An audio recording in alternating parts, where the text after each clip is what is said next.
You can't pay your bill collectors with brand value. And so Trump's legal troubles are becoming real financial troubles. 83 million here, 5 million there, a big judgment on the way. At some point, those little sums start to add up. Republicans, by the way, have taken a short break from their frivolous impeachment of the president in order to pursue a frivolous impeachment of the Secretary of Homeland Security. It's an election year, and that means it's time to talk about the border. We'll help you sort out how to talk about it with Trump-leaning or Biden-curious family and friends. Finally, right-wing media is sounding the alarm about the greatest threat to America. You guessed it, Taylor Swift. This is as silly as it is mean, but it is more likely than not that you'll find yourself defending Taylor Swift as much as Joe Biden this year. So we may as well start now. Welcome back to the podcast for the 54% of Americans who vote for progress in every election and want to convince their conservative friends and family members to join our majority. This is Majority 54. All right, Jason. Well, apologies to the audience. I'm in a glass box right now, so I might have like a huge echo going on. Glass case of emotion. I know. I tried to find somewhere that didn't have an echo, like phone booths or something. But more importantly, $83 million judgment announced by a jury in New York over the past few days. And as we're recording this podcast, there could be a ruling in the James judgment as well, which many people think is going to be much, much larger. Jason, you were the civil attorney here. What's going on? Like, I honestly didn't realize there were two separate cases until recently, like with two separate judgments here. But the great state of New York is truly delivering. We're doing our part. Okay. So I do have trouble keeping track of these a little bit. Okay, let's review. The E. Jean Carroll case is where the $83 million judgment comes from, right? And that is where Trump has been found liable for sexual assault. And then after that, he was ordered to pay $5 million in defamation, right? In a defamation claim, because he was found liable for sexual assault and for defamation. And he went out and said, I never met this woman. And they were like, yeah, you did. You got to pay her $5 million. And then after that judgment, he went out and he was like, no, seriously, I've never met this woman and she's terrible. And he said a bunch of other things.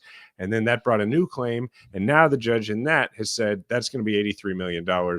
Now, just like, what will happen with another case that we'll talk about in a second, that is going to get into the world of appeals. Something that if people don't already know, when you win a big judgment, and this is true for trial lawyers, just like it is for plaintiffs, for the clients, it doesn't necessarily mean you're going to get paid right away, because then what happens is like a new negotiation usually, and an appeals process. And they go hand in hand, because what happens is the defense that's been ordered to pay all this money, they're like, hey, we're going to find a bunch of ways to appeal this. And while we do that, you're not going to get paid. And we may get the judgment to come down on appeal. We may get it reversed on appeal. So what is implied is, do you want to negotiate a settlement? Do you want to risk? Like, do you want to go all in? And see, double or nothing, it's not double or nothing, but do you want to go all in, or do you want to take what money we'll give you right now? That's probably maybe happening a little bit behind the scenes, because Trump is going to be out there looking, in this case, probably because of his financial troubles that there's been a lot of people writing about lately. He's going to be out looking for an appeal bond, somebody to invest in him winning on appeal. But the problem with that for him is, even if it doesn't work, he's got to pay back. It's like any other loan. He's got to pay it back with interest. So that's the E. Jean Carroll case. Okay. On the other side, you have this case that the AG, the Attorney General of New York, has brought for some time, which is about the business practices of the Trump organization. And we've covered that on here. It's been covered by a lot of folks. It's about Trump overvaluing his assets in order to get loans at favorable rates and to get bigger loans. And a bunch of people are implicated in it. And now we're going to get a judgment handed down possibly today. And it's going to be like high seven figure. I mean, we're 8 figures, I guess that would be. I can't even count. But it's, probably north of 100 million. And so that is a whole other issue. So it's two separate civil cases where he's, I'm sure, going to be trying to delay an appeal, but also trying to figure out how much he would be willing to settle for. And there's the wrinkle of he's probably going to be asked in this case to put up some amount of money as sort of a down payment on it that he probably wouldn't necessarily pay to the people who sued him, but it would be something where he'd have to like pay it to the court to let the court hold it, so it wouldn't be available to him. What's interesting is, and I think this is Florida. You may know more about this than me, but in Florida, when you lose a judgment, I could be wrong about this, but I think you have to put up the entire amount of the judgment in order to appeal. And I think this is what undid Gawker, because in the Gawker case, when Hogan won, they couldn't appeal it, from what I understand, because they didn't have enough money. But worth pointing out that this is a New York. Both of these are New York cases, which means that he won't be bailed out by his federal judges unless they truly come up with something, made up, right? Because presidential immunity doesn't apply to these civil suits and doesn't apply to New York law in this case. So there's no argument that what he did to Carroll, for example, would be covered by presidential immunity. It predated his presidency. Yeah, I don't think. I mean, I guess if the lawsuit were initiated while he was president, which I think happened, right? Didn't it get told until after the presidency, which had precedence in the Paula Jones matter with President Clinton, right? So but I don't. This is all already, the ball is rolling. I mean, there's judgments, and then in addition to all of this, you have the rather large issue of whether or not he can pay any of this with the PAC funds that he raised. He falsely, in the wake of the 2020 election, said that he was raising a bunch of money for to pursue the legal routes of overturning the election, and he's just turned that into this legal slush fund that he's been using to cover the legal costs of witnesses who he wants to keep beholden to him, of other co-defendants for the same reason. And it seems to some extent, or to a large extent, for his own legal defense. And now the question is, if he has to put up money as sort of a down payment on a judgment, can he do that through money that he raised for his own legal defense? Like, can he pay a judgment with that money? And it seems to me that there's differing views on that among legal experts. I've no idea. I've never been confronted with anything like that, thankfully. Well, the New York Times reported that he has spent somewhere around $50 million from his political action committees already on his legal defense. So this is the legal expenses themselves, not the judgment, right? And as you point out, there are differing opinions on whether he could spend the money on the judgment. Now, what we know about Trump is whenever, differing legal opinions is the standard, where he's going to come out on that, and he's going to force the hand of the law. And I think we can pretty much guarantee that he's going to try, and he's going to test the courts, the norms, and really, just like everything he's doing, try to run out the clock, right? Like he'll try to do it. And then who enforces federal election law, Jason? Well, the feds. Who would he be in control of if he became president? The feds. And right. So he, even though the FEC is a little bit more complicated, but this is all part of his strategy: get the presidency and nothing else will matter after that.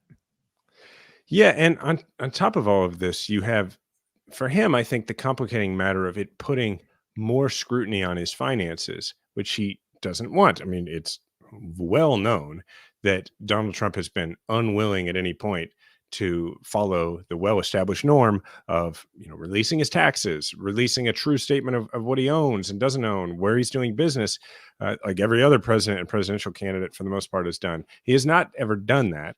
And he's, for the most part, been able to avoid ever having to do it. Well, if he is struggling to find funds in order to pay these judgments, then it gets into, what about the tens of millions of dollars that you have made since you were president by dealing with foreign entities? I mean, by going into a deal on golf events with the Saudis, by doing stuff in Oman, like, as he starts selling things off, which it seems is likely going to have to do, who's he going to sell them to? And at what terms?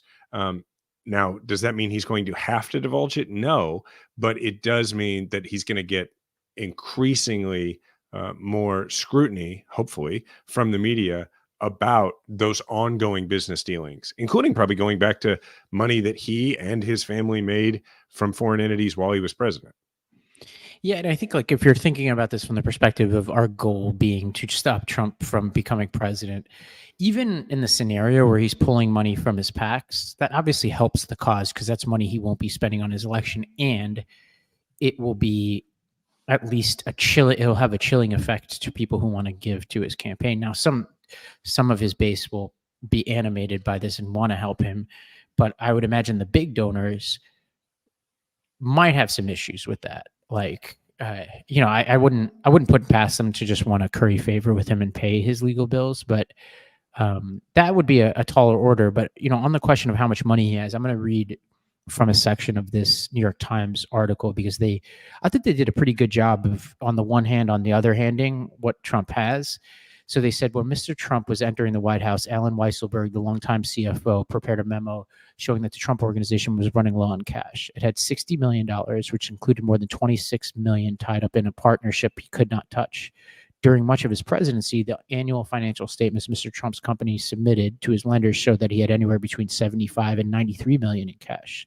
Since then, Mr. Trump's company has sold some once prized assets, the operating license as a golf club in the Bronx and a lease he controlled at his hotel in Washington. His proceeds from the hotel sale alone, after paying off the mortgage and other investors, were $131.4 million before tax.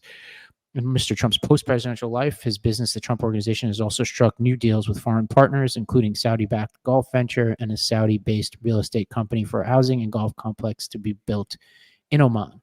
So I think this tells you a complicated picture, right? It was struggling at various points. He sold some assets, and he is grifting with foreign governments who, I mean, to say this is unethical is to point out the obvious, right? Like we're chasing down Hunter Biden, still not proven that he broke any law as it relates to any of his foreign relationships. And again, I wouldn't be surprised if he did, but it certainly hasn't been proven yet.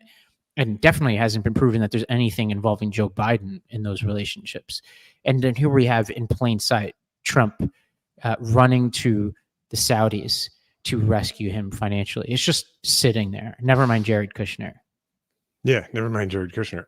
And what I think is frustrating, but also important for us to acknowledge about all of this, is that it matters, but in the context of the 2024 election and persuading people, it probably doesn't matter that much. Because if at this point, after all of the corruption, and there is a lot having to do with Trump and the Trump world, if you're still thinking about voting for Trump, this is not going to be the thing that persuades you. This is baked in, because the reason that you're still thinking about voting for Trump, it doesn't have anything to do with Trump. It has to do with you. It has to do with what you think Trump is going to do, that either is going to be mean to the people you want to be mean to, or is going to help you either financially or in some other way. So I think that's important to keep in mind. And it's the reason that you're probably not going to hear President Biden, who's now talking quite a lot about Trump, you're not going to hear him make a lot of mentions of the E. Jean Carroll case, of Trump being found liable for sexual abuse and assault and defamation, because it's about Trump. It's not about people's lives. And one thing, we should give the Biden campaign credit for in 2020. I mean, they won the election, so there's lots of things, but one thing that they've done well then and since is they have done a good job of ignoring the perpetually online crowd and the perpetually online inclination to try and throw one more smoking gun on the fire and say, look, now Trump did this, now he's disqualified, right? And recognize that that's not going to happen. And so even when, Biden's family has been attacked, Biden has been very disciplined about not leaning in to making this about the two personalities, and instead focusing on what Trump and the Republicans want to do and what he wants to do and how it affects your life. And that is worth noting for everybody who's listening to this, who's thinking about how they can persuade the people in their lives to vote for Biden or to vote for Democrats in the coming election, is that this stuff, while it is, scandalous and it is shameful and it is upsetting, it's not as persuasive as what it's going to mean for actual voters. Yeah, I think of it on two fronts, right? What's persuasive, which I agree this is not it, right? There is a lot of polling that a judgment in the criminal stuff could make a difference. We'll see. Mm-hmm. But it is helpful, I think, in terms of just mucking up his mind and the machinery of his election, right? It's just like slowing him down. Now, it's. I would have to imagine. I mean, it's already really hard to run for president. I would have to imagine it is harder when your financial empire is under attack and you might go to prison. like that's a distraction to say the least. Yeah, and I don't want to, obviously, he has shown himself to be fairly resolute in the face of these types of things, and if there ever was somebody who would be able to weather this kind of storm and run a campaign, it would be him, because his campaigns don't rely on the traditional machinery that other campaigns have, right? He is his own earned media, he has his own solid base, right? Like, you go through all this kind of stuff, like this will slow him down, but it certainly will not stop him. And he was outspent by Hillary and still won, in part because of his ability to get earned media and push his own message, right? So this is obviously not like this is not the open shut victory that I think people want it to be, but it's just one piece, right? You do everything you possibly can, and this is part of it. Now, let's talk about something happening on the Hill here, which is this kind of snuck up on me because it just seems so patently absurd.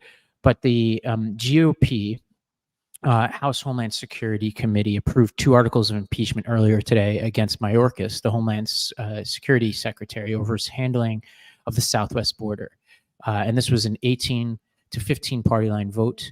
And they endorsed a resolution charging Mayorkas with refusing to uphold the law and breaching public trust by failing to stop migrants who are coming across the border. This sets the stage for a House vote as early as next week on an impeachment. That feels like a reach, Jason. And if they impeach him, it will follow the normal impeachment process that we've all become familiar with, which would go to trial in the Senate, and that would require a 2/3 vote, which obviously not going to happen. This just, there's 2 ways to look at it, right? Which is the absurd overreach. And the second is that when the Republicans look at polling and data, right? Remember what we talked about last week, which is the objective data over what Biden has done and not done, right? Well, the one thing that the economists and I think most people looking at just the raw numbers, that's just an inconvenient story for Biden right now, is what's been happening at the border and in cities around the country. What the Republicans are trying to do in this case is do everything possible to put front and center the border. Even if this move is an overreach, they're saying, all right, this puts it in the news. This gets everybody talking about immigration and the border. So in that sense, though unethical, it is probably smart politically in my mind. It's smart politically, and it's right out of the playbook. It's just the latest version of, I mean, what have we had in the past? We had the caravan. Remember? I don't know what happened to that caravan. That I think it was not. Was that 3 cycles ago? I think that was the 2018 midterm. Jeremy says, "Oh, the caravan is still coming." I mean, probably we're going to hear about a new caravan. But apparently, when the election happened, that caravan just was like, you know what? It's not worth it, and they just turned around. So there was and then they have different versions of this where it's not really an immigration thing, but it's still a race and ethnicity oriented thing, which was wasn't there a moment in, I think in 18, was it 18 or am I going I'm mixing up, maybe it was 14, when Ebola had like invaded North Carolina, we were told. I mean, I don't even remember that. Yeah, so this is the move. It's their SOP, their standard operating procedure. It's okay, the economy is not, if you have inflation to argue about, or gas prices to argue about, or the economy to argue about, then you argue about that. If you don't have those things to argue about, and you don't have some big scandal because you haven't been able to generate the Hunter Biden scandal into anything other than something that has gained a lot of traction on the right and might muddle the corruption picture a little bit for some independents, but doesn't seem to have anywhere near the traction of other made up scandals aimed at Democratic nominees, i.e., emails or Benghazi, right? Those, because it was their first time trying it, they were much more effective, I think, so far than, and it's yet to be seen, but at least more effective than the Hunter Biden stuff. The other reason I think that it's generally less effective politically, their approach to trying to create and manufacture scandals against Biden, is because when they did that, um, you didn't have the history with Trump that you have now. So, in 2016, when they were talking about emails not being secure or trying to talk about Benghazi, well, you didn't have 4 years of Donald Trump abusing power, getting impeached legitimately, doing enriching himself. So it was a nothing against a supposed something, right? So now they have to try and find a new way to create a scandal. That's not going as well. So you pivot back to your Alamo, the thing that you always do if you're the Republicans and you're coming up on an election, which is you try to remind white people to be afraid. And that's, now I'm not saying that there aren't issues with the border. There have been, there continue to be. You are much more of an expert than I am on the migrant crisis, because it's really a true thing that's being dealt with in New York City. But that's not what they're after here, in my estimation. Yeah, it is. It's totally right that it is a real crisis. I think like they are not, like their strategy here is to not in any way cooperate in the negotiations on the House side. Now the Senate side seems to be much more good faith, but obviously the margins are always slimmer. Especially since you could lose some progressives. Like there was an article in Politico today about how a lot of progressives, mostly House progressives, but some Senate progressives are unhappy with Biden's signaling that he wants to negotiate, and they feel like he's giving up too much. And I sympathize with what they're saying, that because like things like the Dreamers are off the table, et cetera. But it's just a reality that there's no world in which, even like honestly, even if with Biden saying he's going to just essentially agree to whatever the Republicans want on this, they're still saying no. Like they just don't want to help solve this problem because they want the problem for the election. Like this is what they want. And I think what Biden needs to do is first ask what's in the best interest of the country before the politics, right? You look to places like New York City, you look to places like Chicago, they are buckling under the weight of immigration, never mind what's been happening at the border long before any of this kind of stuff, which I think, like, if everybody takes a step back, I think this is a moment of empathy, right? To say that, all right, border towns who have been saying for a long time that this has been unsustainable for them, I think this is a moment for people who are progressives to say, well, maybe I should listen, because actually Democratic politicians on those border towns have been alarmed for a long time. And so I think it's a moment of empathy just to say, all right, well, what's going on and how do we have a humane response to a situation that blue cities even are struggling with? So this might be a moment to say whatever is going on is unsustainable. And then to say, well, what are the solutions at the table? And Biden is pushing really sensible things like reforms to the asylum system, because the asylum system seems to be what people like. Basically, what's happening is people are presenting themselves to authorities. Like in contrast to what was happening in previous immigration waves, people were trying to evade the authorities. What they're doing now is presenting themselves at the border saying, I'm here. They entered the asylum system, and a lot of these people don't have credible claims of asylum. They just know that the asylum system is going to take forever. And once they're in the system, they can just go about their business in the US and assume it'll take so long that it won't even matter anymore, which overwhelms the system and also hurts people with credible asylum claims, which I know you know a lot about. All that is, I'll stop there and just say, this is a moment for real solutions. The Republicans are not interested in real solutions. Well, with that, let's go ahead and look at this clip of GOP senators talking about the border. The former president calls this a betrayal. What do you think of that characterization? It's certainly not a betrayal. Actually, we've got to be able to deal with issues in law. That's how we actually deal with things in America. Does he have access to the bill? Doesn't seem that way. It hasn't been released. How does he know it's a betrayal if he hasn't read it? I mean, don't be ignorant. Read the bill. So these are two Republican senators, by the way, just so people who are listening. Oklahoma and Louisiana. Like this ain't Maine,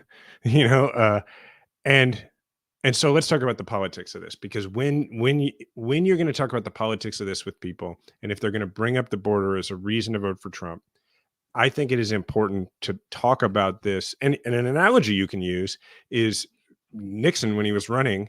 And because look, let's be honest, a lot of the people you're going to talk to who are leaning toward Trump are probably older. So use an older analogy.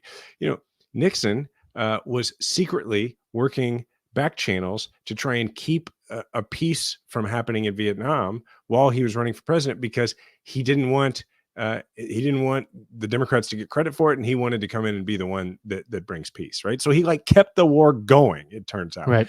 Well, Trump has these draconian ideas about the border. In the Senate, they are working on a compromise about immigration, about the border, and when he's saying it's a betrayal, he's acting like an incumbent president, trying to lean on his party and tell them what to do politically, and try and use his influence in the House and the Senate. And when he says betrayal, he means of me personally. He means if you do anything that allows Biden to take any credit for solving this problem that we are all saying is a giant crisis, you will be betraying me, because I want to spend the next however many, what do we got? 10 months. I want to spend the next 10 months, 9 months saying that this is a huge crisis. And if you do anything to alleviate that crisis, I can't do that. So you have who are not up for re-election, right? Because they're elected every 6 years, and they're able to have the luxury of being like, well, you know what? I'm in an off year. I'm in a I can stand up to Trump year. So I can say it's not a betrayal and it's ridiculous to call it a betrayal. I can say that's ignorant, that kind of thing. But then you have House members who, in most states, the filing hasn't happened yet for people to run for office, which means they wake up every day in fear, these GOP members, of a primary that has been shouted out on Truth Social by Trump, right? Of Trump just reaching into their district and grabbing some corporate lawyer who can say all the right things and has never had a blog saying that Donald Trump is bad for America, or at least knew how to get rid of the one that he or she had. And he can just say, this person is better for this district than Representative Smith, who's a rhino. And boom, you're done. And that is why he has so much influence over the House right now. Yeah, it's funny. You're giving them too much credit, Jason. So many of these people, Trump only asks that you're correct today. He doesn't care at all what you said about him before. Look at JD Vance, for example, who's getting a lot of buzz, right? At least Stefanik. That's a lot true. of these people. He would be fine. He wouldn't care. Yeah. Nancy Mace, right? I think this is an under-discussed element of the MAGA-verse, is that, and honestly, it's the smart move by Trump, is he's like, look, you can flip today, right? He's almost like a Mongol invader, right? He's like, all right, if you just pledge to me today, like even if you had, if you were willing to pick up arms yesterday, if you're willing to put them down today, you're part of this empire. And it's smart.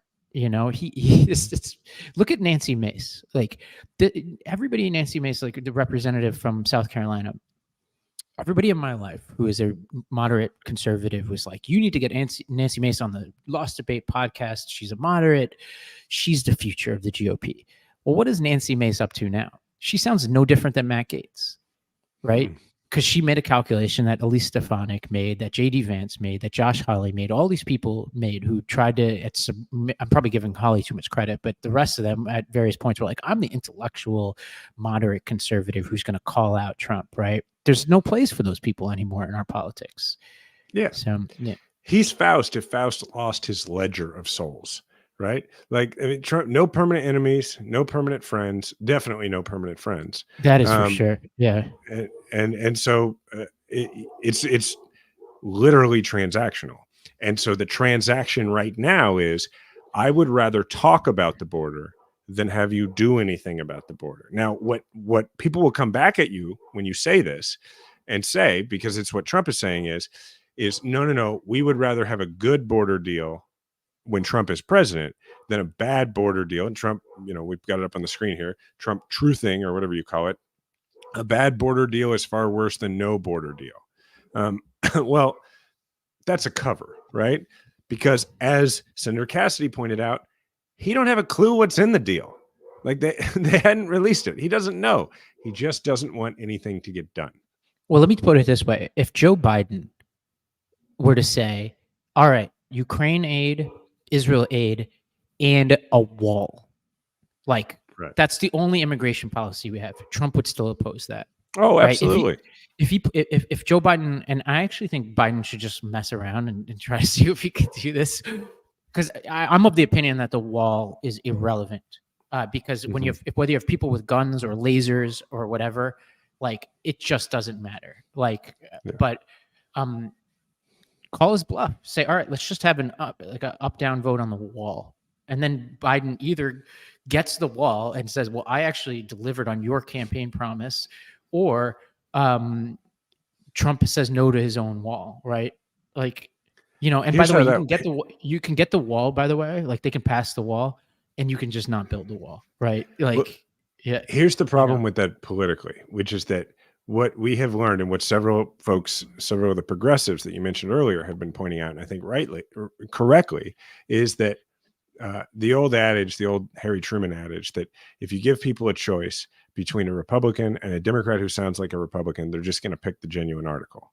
Not that they necessarily want the Republican, but they're just going to pick the person who is the thing that you're pretending to be. And so that is the problem I think that Biden runs into here, is that you can, to take a term from the Clinton years, triangulate this. You can attempt to triangulate this by saying things like what he's been saying, which is, we're going to shut the border down, right? Which is a pretty draconian and probably an exaggeration, certainly.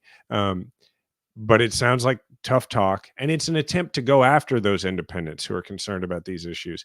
But the question you have to ask yourself is, will those people give you credit for that? Even if you do the things that they want, is it worth it? Particularly if you're doing things that you really don't want to do. Can you even get any of those people? Well, I think this is such a fascinating question because I actually don't know the answer.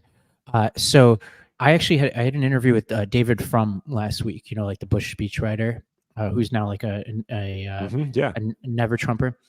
And it's funny you use the word triangulation. He brought up triangulation as a positive because he's David Frum, obviously.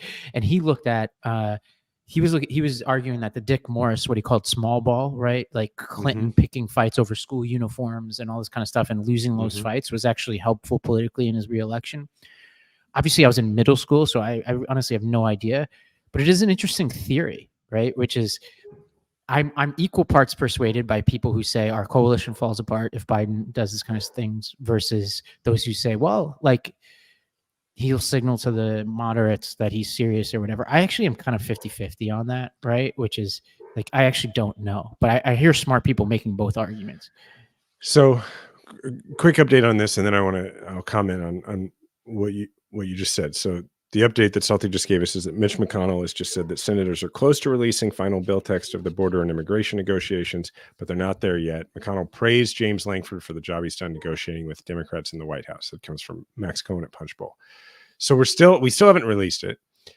We still haven't seen it. Here's why I think that analysis of what happened with Bill Clinton and triangulation is correct, and why it doesn't really hold up in 2024.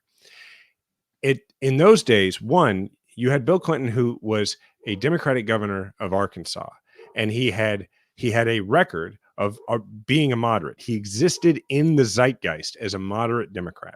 So when Bill Clinton did things like say we should have school uniforms, which was traditionally more of a conservative idea, people saw that as on brand. They saw that as him doing moderate Democratic things, and it played into that brand. And it was also a more conventional time where even if he didn't have that record, right, he could do those things and win some people over. But the small ball piece of it was he wasn't necessarily, in most cases, picking issues where people already had a baked in idea and already a polarized concept, right? Like he wasn't going out there taking a Republican position on, say, immigration. He was careful about that sort of thing. He would nod in that direction. He would say things about violence in video games. He would do cultural cues, but he didn't just like acquiesce on a policy issue. Now, the problem I think Biden has, and why Biden, and I'll explain why Biden has to do it differently. The problem Biden has is, even though Biden, by the way, his history is as a moderate Democratic politician, that's his history, but that history has been wiped away by 3, really 4 years because of the election of the Trump attack machine, right? And of just honestly, just the laziness of the way coverage of politics works now. Like, right after an election, we don't even get into the specifics about what the policy negotiations are. Like CNN and everybody, they get into how it's going to play politically, and they get into it right away because we've gotten to a point where that's what people know how to do. And so they talk about everything that way, and it just becomes left versus right.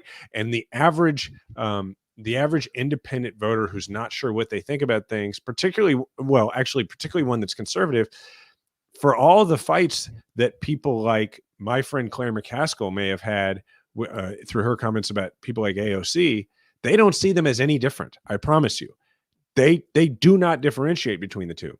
So in my view, excuse the monologue, but in my view, what Biden has to do to make those same gains with independence is the stuff that he is trying to do, which is to find stuff that is not ideologically left or ideologically right, but just affects people's lives. It's the stuff that they're doing where they're trying to make it so that you don't have to pay as many fees when you check into a hotel, so that Netflix isn't as expensive, so that, it's the kind of stuff where people don't go into it with a currently baked idea of what's left and what's right. And it just plays to the idea of, oh, this guy gets stuff done. And that, I think, is the modern version of that kind of triangulation. And to finish the thought, because on the one hand, you really don't have the same opportunity to win people over unless you would come into the presidency and you'd been picking fights with your own party the whole time. Then you could. But then the other reason is, it's such a juggling act to maintain the Democratic coalition at this point, because it's so wide ranging that you really don't have the luxury of taking those kinds of positions. Yeah, it's so fascinating. I mean, I think we could talk for an entire episode about the moderate image of Biden and how it's been chipped away at, and like what to do about that moving forward. And one option could be, because all of this is signaling, right? Like one thing that could be interesting, and this is not going to happen, but I'm using it just as like a hypothetical, right? Which is, well, what if Biden got up and gave a speech and he was like, look, let's truly do it and remind people that he's a deal maker. To be like, look, Trump, what do you talk about?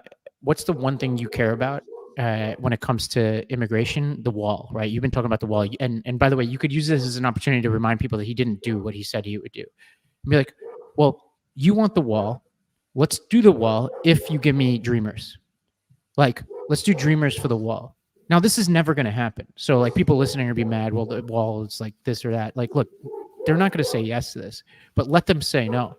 And then Biden, when he's on the debate stage, if there's even going to be a debate or an ads, could be like, look, I was going to give you the one thing you cared about for kids. That's what we were asking. Kids for your wall. And you said no. You didn't even want to do a deal. And that to people is like crystal clear. And I think that's sellable to the left, which is we're not actually going to do any of this. But even if we did, we would actually get something real done for you that we've been trying to get done for a long time. That's kind of maybe that's my revised proposal. I think, yeah. I don't know if it's the wall, but there's something something where you're like, look, it doesn't even, all it would really probably have to be is Biden with some credibility saying, I've offered the Republicans everything they asked for. And yes. And as always happens, they are hostage takers who refuse to submit demands, and just say it over and over and over again. And I think there's something to that. Now, with all that said, go ahead. Oh, let me just make one more point on that. The reason why I say the wall, and I don't actually know if I believe this, is because Trump used the wall symbolically to signal to his people what he cared about. So I would say take the metaphor and show him that he actually doesn't care about this thing, and show people. It's almost like a King Solomon moment, right? To be like, you actually don't care. Okay, with that, let's go to our ads. When we come back, we're going to check in with Nikki Haley, who has a grumpy old men campaign against Biden and Trump. And then I am sad to say we might talk a little bit of football, but the politics of football and America's favorite pop star, Taylor Swift. All of this when we come back. Heart health and staying healthy, especially when you have family, friends, or loved ones that you want to be able to spend as much time with as possible, is so important. February is Heart Health Month in the United States, and more than half the population would still benefit from blood pressure support. SuperBeats Heart Chews are the #1 doctor, pharmacist, and cardiologist recommended way to support healthy blood pressure, and they even promote heart-healthy energy without the stimulants. Paired with a healthy lifestyle, the antioxidants in Super Beets are clinically shown to be nearly 2 times more effective at promoting normal blood pressure than a healthy lifestyle alone. And with over 40,000 5-star reviews and counting, people are raving about Super Beets Heart Chews. Super Beets Heart Chews are absolutely delicious, and they're truly much better than any alternative supplements out there. I take my Super Beets Heart Chews each morning, and it's really helped kickstart my day.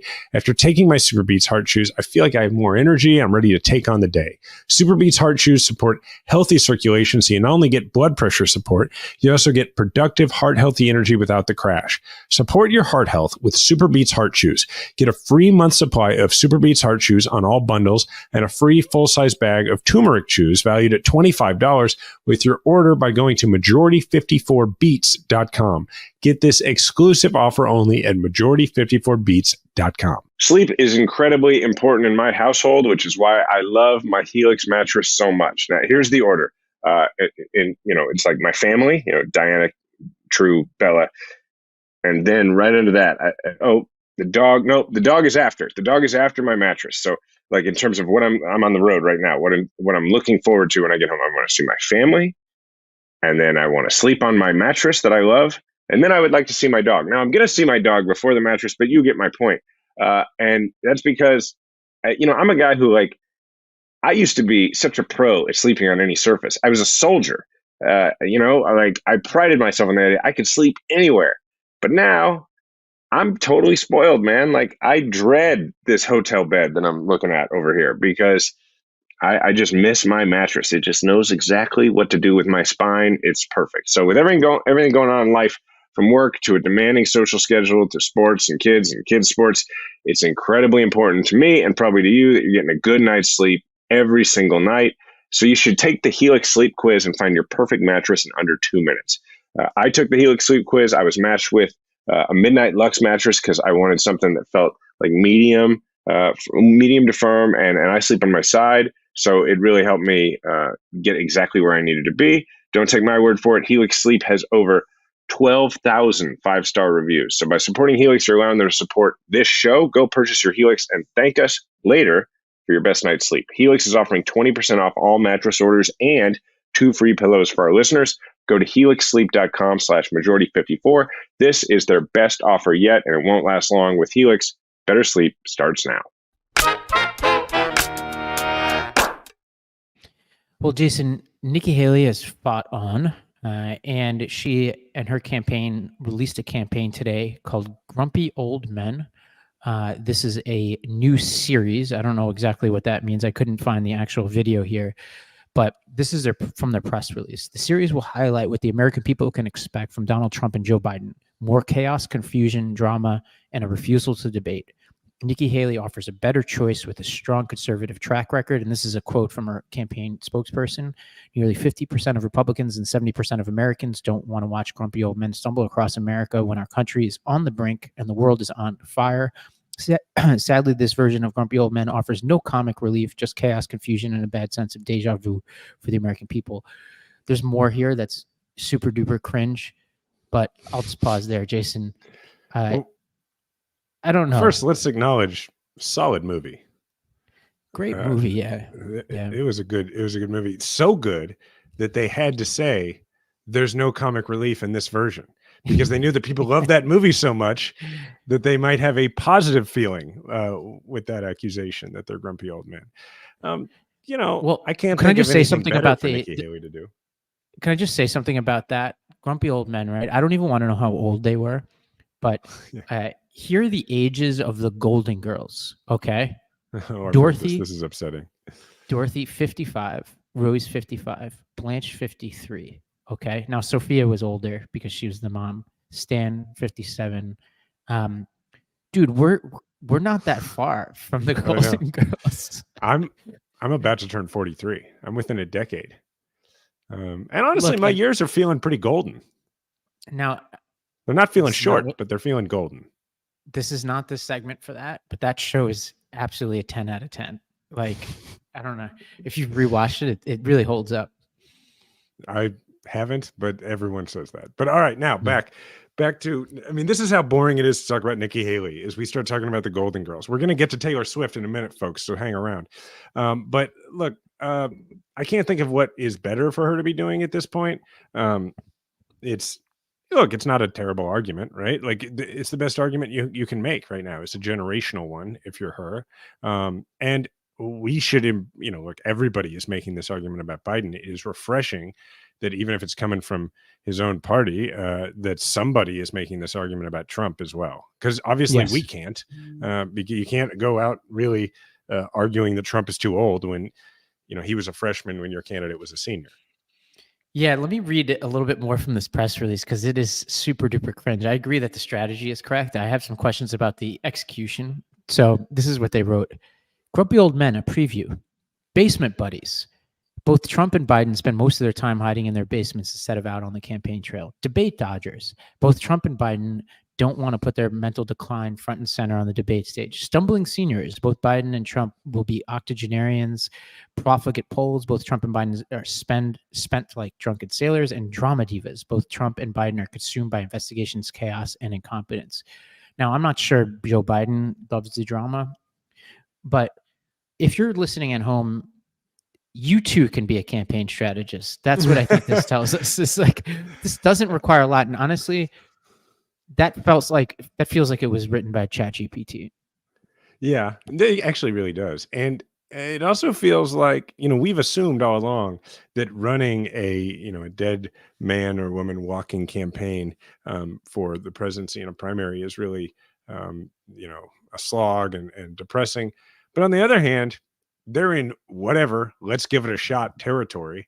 And I imagine that if you're like a press person in this situation, maybe it's a little fun because nobody's going to be like, everything was going great until you, the press person, tried this, because it's not working. So you may as well try a bunch of stuff. And that's probably fun. Now, speaking of new trying stuff, Salty was reading an article and was about to update us on this thing that just broke about DeSantis moving some money into Salty. What do we know about this breaking thing about DeSantis moving money into what was an anti-Trump PAC? I guess maybe it's becoming an anti-Haley PAC.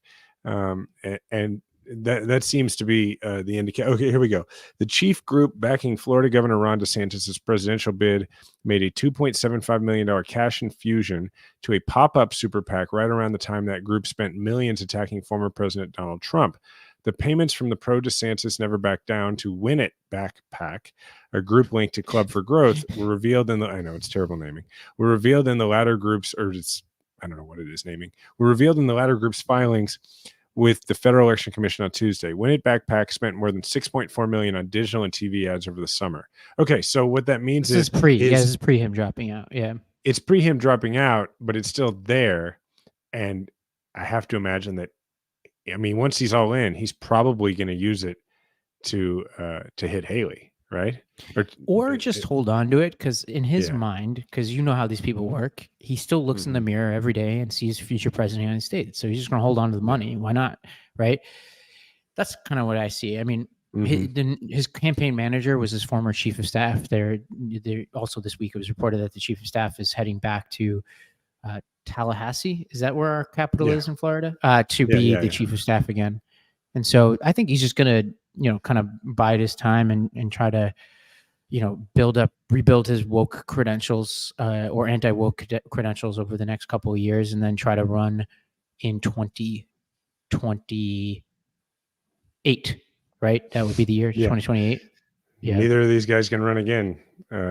So yeah, everybody's going to be lining up for that. Well, I mean, this is why nobody wants Trump to, like, all these people don't want Trump to win, because if just the sheer history tells us that if Biden wins re-election, it tilts heavily in favor of Republicans winning the next time. It's just how the American people work. They want change, right? It's already something we're dealing with now.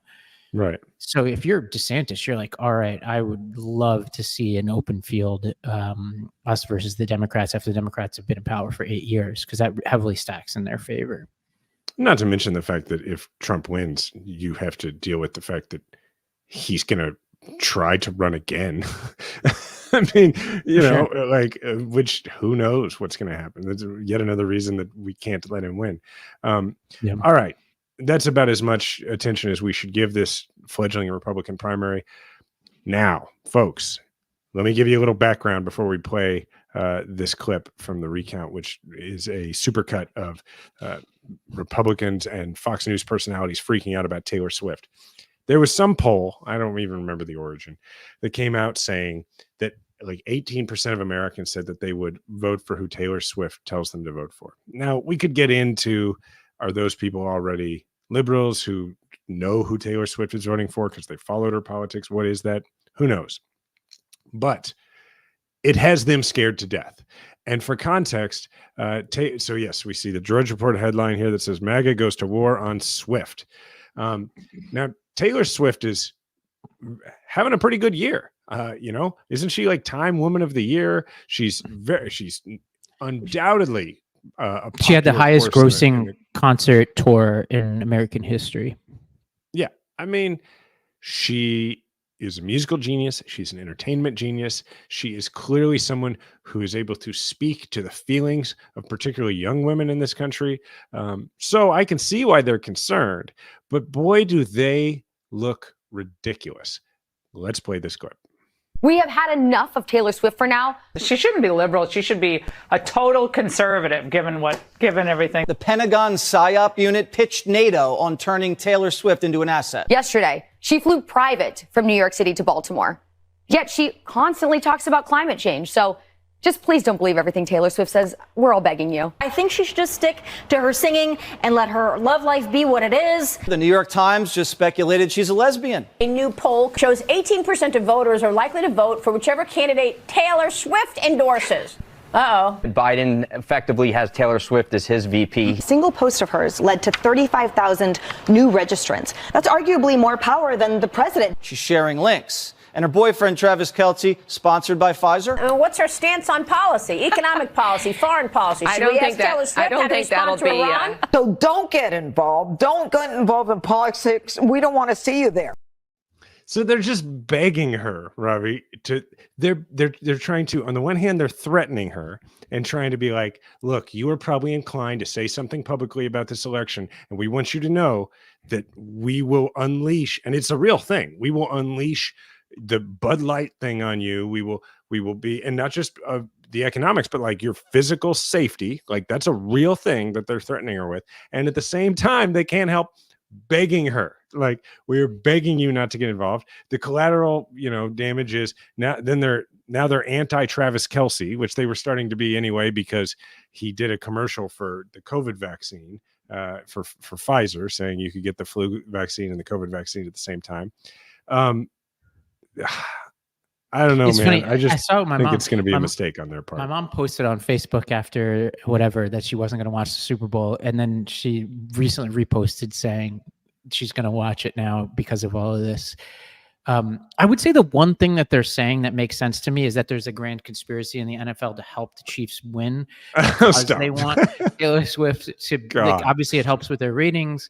This is not an organization that has acquitted itself well historically, and so honestly, when people are going to think you're serious, when they're floating these theories, I do think they're asking really important questions. I'm not saying that they're right. I'm just saying we should look into these things. Okay.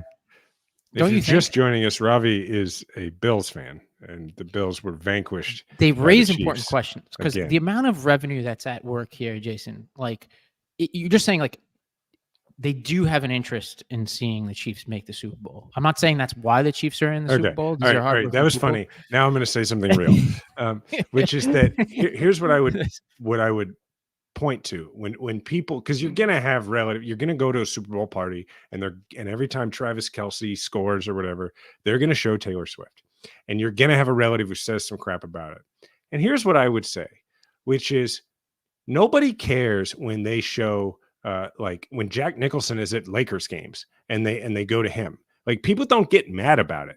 People don't get mad when they show Spike Lee at a Knicks game, right? But I'll tell you what people get mad about. They get mad about women being interested in sports. And I can tell you that, like, in this town, I've seen it with Brittany Mahomes. Now, it's like a classic example. Patrick Mahomes' wife, Brittany, who they're high school sweethearts. Like they met in high school. They've stayed together. It's a wonderful story. She is a for a short time, professional soccer player who, when they first moved to Kansas City before his big contract, she worked at Lululemon on the Plaza. And she celebrates wins. And there are people, including, I will tell you, friends of mine who are Democratic operatives who hold themselves out to be feminists, who, when their team was playing the Chiefs, would text message me things thinking I would think it was funny that were really mean about Brittany Mahomes, who all Brittany Mahomes has done is not only support her husband, but do things like invest in the women's professional soccer team and bring it to Kansas City and create the very first stadium in the United States built solely for a women's professional sports team. That's here in Kansas City. They've bought in to other franchises here. They've got businesses that they're doing here, charities. And yet there are even people in Kansas City who resent her for that. There are people in Kansas City occasionally who you will meet who resent Taylor Swift over all this. Taylor Swift and her presence here has been enormous for Kansas City's economy. It sounds like a flawed fan base, like with some real character flaws. We should probably spend more time on this. When people try and bring this up and try and impeach the credibility of Taylor Swift, who, if you watch those clips, they are trying to they're trying to turn Taylor Swift into a candidate. They're asking, what's her economic policy? What does she think about this? Not only does she not have an economic policy, she's under no flipping obligation to have an economic policy. She is a very successful woman who is showing up to support her boyfriend at work, which is a pretty normal ass thing to do. And so when this comes up, people, I think, should be mad about it when their relatives bring it up. Well, I think the interesting question will be, what does Taylor Swift do? And I don't, obviously nobody knows what's in her head, but she seems like a fairly strong-minded person. And like, people can Google what happened with Kim Kardashian if you want some evidence of this. She doesn't strike me as the kind of person who's going to be intimidated. And I think Fox News also, like, they're unloading on her now. So the question is like, well, if you're doing that before I do anything, what is the impact going to be then if I do truly endorse, right? Because then you've already you've shot your shot, and my sense is it's not going to make any difference whatsoever. Like, I don't see the Swifties looking at Fox News and be like, you know what? Like, some like coiffed haired, Fox News automaton is like telling me not, or Maria Bartiromo. It's like, oh, you know what? I'm obsessed with Taylor Swift, but Maria Bartiromo made a good point about Taylor Swift. This is ridiculous. Here's what's going to happen. This is my prediction. I'm going to lay it out right here. What's going to happen is that in the run up to the election, Taylor Swift is going to endorse Biden. She's probably even going to put on a concert of some type, some sort of performance for Biden. And that's something that she was probably going to do anyway. She has spoken out about things like LGBT issues and voting rights in the past. People forget that she lives in Tennessee, where these issues have been big, and she's spoken out particularly on what's gone on in Tennessee when it comes to voting rights and that sort of thing. Now, Taylor Swift and her presence at football games has done a lot for the NFL. It has brought a lot of young women to be interested in the NFL, and it's been great for the NFL, right? Now, in the same way, what I think is going to happen, because of the rule of association and the way things work now, is that as soon as she does that, Travis Kelce, who is possibly right now the biggest star in football, at least in terms of people knowing who he is and his popularity, is going to be brought along for that ride. And Travis Kelce is going to be seen to be endorsing Biden as well. And what I think is interesting about that is that when you look at football, it is very unlike basketball in that while there are probably plenty of people in football who do not hold conservative political views, there have been very few who have felt comfortable, because of the Kaepernick situation and others, espousing liberal views. And I think when Travis Kelce ends up doing that, even if all he does is give a nod to the idea that he supports Taylor and agrees with her on things, if that's all he does, it's going to allow a lot of very popular football players to do that more in the future. And that is, I think, going to be a huge unforced error by the Republicans. An anxious nation looks to Aaron Rodgers for comment. Yeah. I just can't wait. We should update that story really quickly. We said McAfee had decided he was pulling Rodgers. The next day after we said that, he had Rodgers on for a quick hit. So I don't know what's going on over there. It's total chaos. But okay. All right. This has been fun. Let's talk grab an oar real quick. Again, I'm going to, for the third week in a row, I'm going to plug this. There's a few tickets left. There's not a ton, but if you're in the Kansas City area, we are doing an event to benefit Jewish Vocational Services, which is the local resettlement agency, specifically the one that not only resettled my wife's family when they came from Soviet Ukraine in 1989, including my wife when she was 8 years old, but also the Raufi family, which is my translator's family, who a lot of people listening may be familiar with that story. And so myself and the Raufi family and my wife, Diana, will be doing a Q&A and a conversation about the Raufi family's journey out of Afghanistan over the last couple of years, which is harrowing and quite a tale, and people want to hear it. Trust me. That's going to be Thursday, February 8th. So coming up soon, Thursday, February 8th, from 6:30 to 8 at Union Station. We will put, once again, the link in the show notes.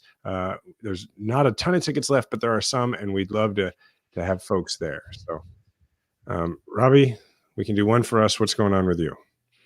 What is going on with me? Well, I go to India in a little over a week for a couple more weeks, working on that project with Crooked. So I'm just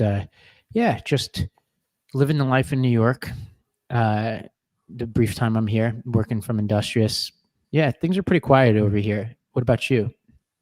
Diana's been traveling quite a bit for her work as a keynote speaker, and so she was in Eugene, Oregon. I saw. She was in Eugene, Oregon.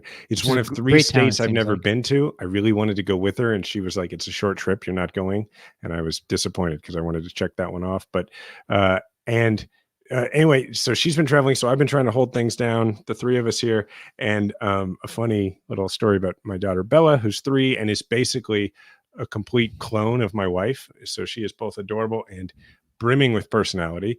And so Bella, I get a text from her teacher yesterday that's like, "Hey, Jason," her preschool teacher, "FYI, we've handled it, but Bella made some bad choices today at school, and she had to go see the principal, and then there's some more information and everything." And so then I was like, okay, I'll reinforce it at home. So at bath time last night, I'm ready to have this little talk with Bella. And I'm like, "Bella, did you have to leave the classroom today?" And she's like, "Yeah, I was sad. Miss Connie had me leave the classroom." And I was like, "Oh," I said, "So you made some bad choices?" And she's like, "Yeah." And I said, "So tomorrow we'll make good choices?" And she's like looking down, and then she slowly looks up at me with this conspiratorial, mischievous look that I absolutely recognize from my wife. And she gives me a half smile and she says, "But I really like bad choices." Well, I mean, it just cracked me up, man. I don't want to expose Bella. I'm so curious as to what these choices are that she's holding. She wouldn't keep her shoes on, and she and another little girl kept. They think it's really funny to trade shoes, and I guess it's becoming a bit of a distraction from whatever preschool things they're trying to do. I also think she may have kicked a boy in the face, which I would not. It's hard for me to hold Bella entirely accountable for that, when really the person to be held accountable for that is her older brother, who plays with her like he is he's a wonderful big brother, and they adore each other, and he takes great care of her, but he does sometimes play with her as if she is not his 3-year-old little sister, but instead his twin 10-year-old brother. and so she's gotten used to wrestling quite a bit. And so, we'll address that. But anyway, it was just hilarious. She said, "But I like bad choices." It's interesting because I could be wrong about this, but True strikes me as the kind of guy who doesn't get into a lot of trouble in school. And it would be fascinating if Bella is the rebellious one who's constantly having he doesn't get in a lot of trouble, but he gets into the sort of, he and a few friends don't always get to be in the same classes together because they talk a lot. And he thought the whole thing was hilarious. He was like, "Dad, because he went to the principal's office once in kindergarten, and he was like, "Dad, she went to the principal's office 3 years before even I did." He was like, "Oh my gosh." Amazing. So pretty entertaining. It actually reminds me, my high school my middle school principal, who was my mom's first cousin, just passed away recently. And I saw him this year at my grandmother's 87th birthday party. And he didn't quite understand that I had become a principal. And so I was explaining it to him. and he couldn't believe it because I was so bad in middle school. He was like, he was so proud. It was great. And it's so weird because I hadn't seen him since I was in middle school. That's and really then cool. I saw him this year, and then he passed away. But it was such a weird, funny interaction. He was like, whoa, like, you were a principal. That's so crazy. That's awesome. Yeah. That's cool. That must have made him happy. All right, folks. Thanks so much for listening. Please leave a 5-star review. Thank you to the Meidas Mighty. You can find Ravi and myself on social media. Ravi's at Ravi M. Gupta, wherever you do your social media. And I am at Jason Kander on the same. Remember, we all have a platform. Make sure to use yours today.